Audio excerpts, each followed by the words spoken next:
You are all members of the same race, the human race, which started with black women between 300,000.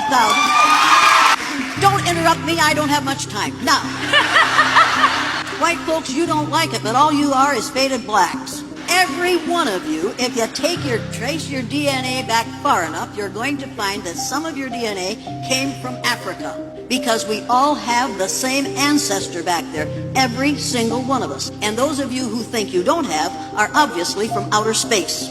Now, that means that every one of us is a 30th to 50th cousin to every other person in this room.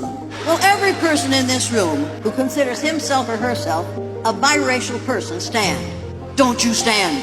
Don't you stand. People, we have to get rid of the language of racism. I'm not a teacher. Teachers dispense facts and figures so that they can get their kids ready for the end of school testing. I've been called a trainer. You train dogs and horses and members of the military. I don't train people. I'm an educator. The word educator comes from the root duck deuce, which means lead, the prefix e, which means out, the suffix ate, which means the act of, and the suffix or, which means one who does. An educator is one who is engaged in the act of leading people out of ignorance. In this country, we spend a lot of money on what we call education. It isn't education, it's indoctrination.